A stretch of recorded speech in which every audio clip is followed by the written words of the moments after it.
What's going on, guys? It's Packy123 and I'm here with play number 2 out of the split offset mini scheme. The play today is called Hitch Corner, and here are the instructions. And this is one of my favorite plays in the game just because of that corner route A takes. You don't even have to do what I suggest. This is what I just use so I can get like guaranteed yards. But if you know your opponent's playing that zig route, or he's leaving that deep corner open, leave A on a deep corner. But my setup right there, it will guarantee you yards almost every time against man in zone. There's two reads on this play. The first one is Y out of the backfield, and the second one is A. The reason I look at Y is because you'll see right here that the linebacker covering Y kind of freaks out and then he starts blitzing. That's because of motioning RB, how we did in the other play. It causes a man switch, and it leaves Y open for a split second, and that's good enough for a quick pass for maybe like 5 yards. And the other read is A. The reason he gets open is because he's on a zig route, and then B, being on a drag, kind of messes up with the corner, as you'll see right here. He kind of spazzes out also, and leaves him open for a quick gain. And those are the only two routes I'm focused on, because I know he can't cover both routes. You know, sometimes I might put X on a zig also, just because I know he might get open as well. But I know at the very least one of those routes are going to get open, and there's always a chance I can break something big off one of those routes also. And if I was playing against like a 4-3 formation or something with 3 linebackers, 3 or more linebackers, I would keep A on that deep post to the outside, or post corner, I mean. Just because if it's a linebacker covering that, he's going to get open every time. But if it's a cornerback, for some reason, he plays it pretty well. And right here, I'm playing against cover 3 out of nickel. And you can use it the same way as I did before, but I'm showing you an alternative. Slant X or drag X, put Y on a streak, keep A on that post corner, and then either streak B or streak B if you want to hit that deep post right there. Be careful, because sometimes your opponent might put him on a purple, that safety on a purple, and he'll cover it. Or you could put B on a drag.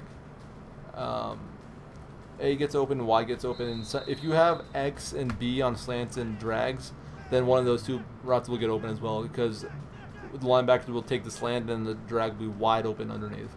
And it just works because that's how you know how you play against zones. You have something occupy one zone, and then you throw something else right there. And that's basically the whole concept when it's against zone. This is just the original setup against 2-man under. Pretty much the same situation, Put A on a zig, put B on a drag, Y streak, and do whatever you want with the X. I prefer putting him on a zig or maybe even an out route.